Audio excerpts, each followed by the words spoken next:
Good morning, students. Welcome to online classes. St. Angel's Public School, Bagpat. Standard 9th. Subject SST. Unit Economics. Chapter number 2. People as Resource. Last video में हमने study किया unemployment के बारे में। Unemployment एक ऐसी condition है जब कोई व्यक्ति काम करना चाहे और उसे काम ना मिले। इस बेरोजगारी की वजह से जो ह्यूमन रिसोर्स है, मानव संसाधन है, वो वेस्ट होता है और इसका बुरा असर देश की अर्थव्यवस्था पर भी पड़ता है। आज हम स्टडी करेंगे टाइप्स ऑफ अनएम्प्लॉयमेंट, बेरोजगारी के विभिन्न प्रकार। डिस्गाइज्ड अनएम्प्लॉयमेंट, छिपी हुई बेरोजगारी या परछन बेरोजगारी। Disguised unemployment is a situation in which more people are engage in an activity than required. तो डिस्गाइज्ड या छिपी हुई बेरोजगारी एक ऐसी स्थिति है जहां पर किसी काम में जरूरत से ज़्यादा लोग लगे हुए हों। The people who are actually engaged in such an activity appear to be employed but are not fully employed. तो डिस्गाइज्ड अनएम्प्लॉयमेंट में जो लोग किसी कार्य में लगे रहते हैं वो देखने से ऐसा प्रतीत होता है मानो काम में लगे हुए हैं, लेकिन वो पूर्णतः काम में नहीं लगे रहते, वो पूरी तरह से एम्प्लॉयड नहीं कहलाते। In such cases even if the surplus labour are removed from the work, production does not fall. अगर हम एक्स्ट्रा मजदूरों को काम में से हटा भी लें तो प्रोडक्शन पर कोई असर नहीं पड़ेगा, उत्पादन पर कोई भी असर नहीं पड़ेगा। In India the problem is particularly acute in agricultural sector.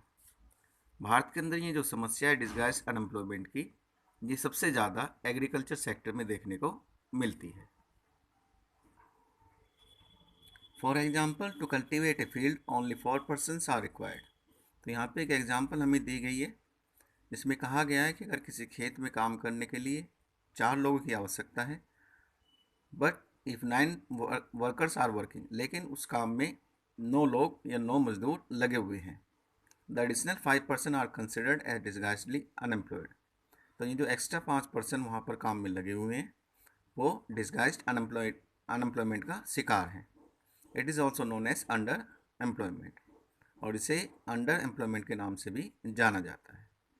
Factors responsible, क्या कारण है?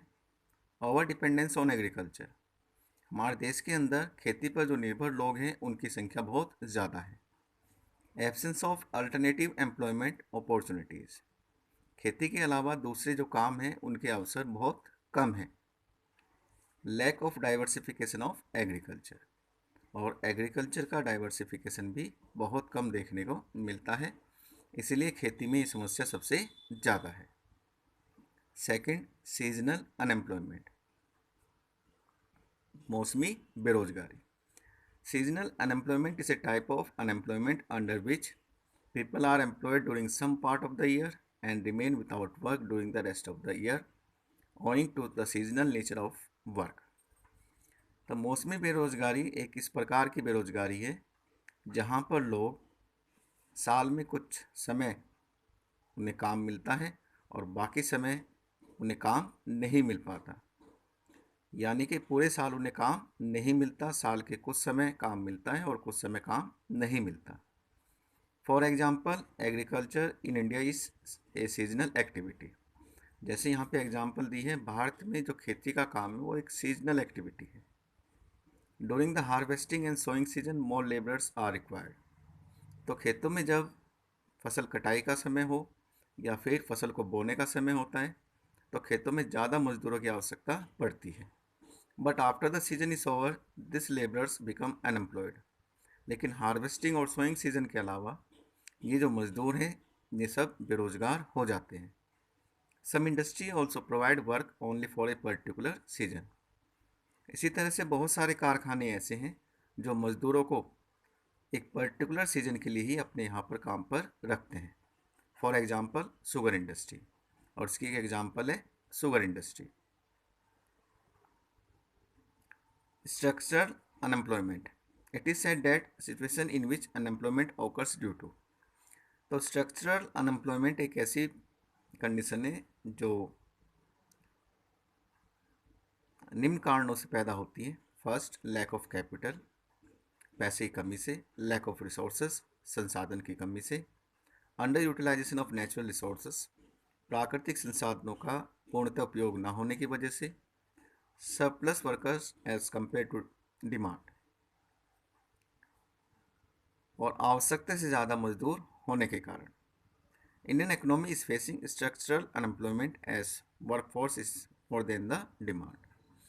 इंडिया में स्ट्रक्चरल अनएम्प्लॉयमेंट की समस्या है, और इसका जो मेन कारण है वो ये है कि हमारे देश के अंदर जो मज़दूर हैं, काम करने वाले लोग हैं, उनकी संख्या ज़्यादा है, और जितने लोग काम करने के लिए चाहिए वो मांग कम है।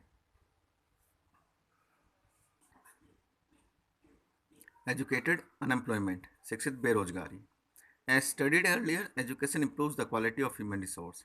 जैसे हमने पहले भी स्टडी किया है, जो शिक्षा है वो ह्यूमन रिसोर्स, मानव संसाधन की गुणवत्ता को बढ़ाती है। But if the spread of education is not planned according to needs of economy, it can create an army of educated unemployed. लेकिन अगर शिक्षा का प्रसार एक सोचे समझे तरीके से ना किया जाए, जो देश की अर्थव्यवस्था है उसके अनुरूप ना किया जाए, तो इसकी वजह से एक बहुत बड़ी बेरोजगार लोगों की सेना तैयार हो जाती है। In India, educated unemployment has become a common phenomena. अगर हम भारत की बात करें तो भारत के अंदर ये जो शिक्षित बेरोजगारी है एक कॉमन प्रॉब्लम बन चुकी है। Many youths with matriculation, graduation and post graduation degrees are not able to find work.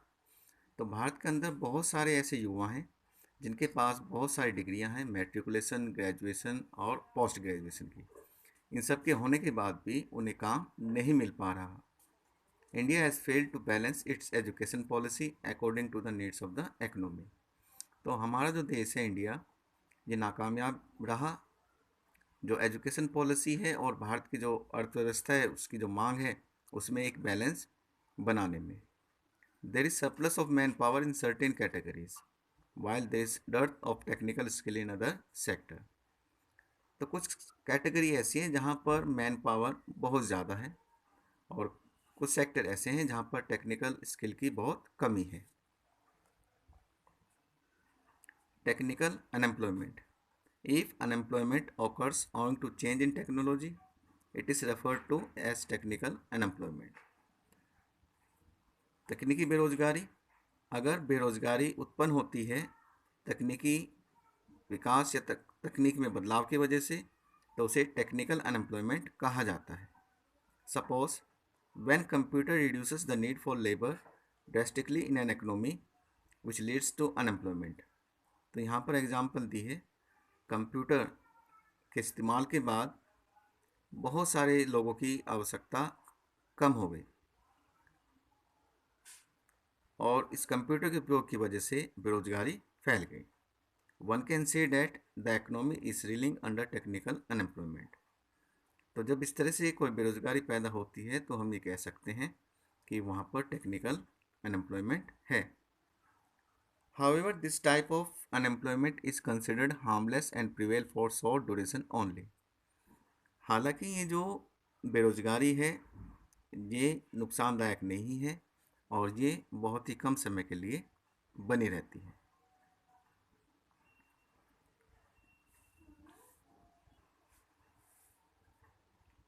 Unemployment is one of the major economic problem. तो बेरोजगारी एक प्रमुख आर्थिक समस्या है। It is one of the basic cause of under development of the Indian economy. और भारतीय अर्थव्यवस्था का जो विकास नहीं हो पा रहा उसका एक मुख्य कारण है। We will discuss the chapter further in next online class. Till then, stay connected. Have a nice day. Thank you.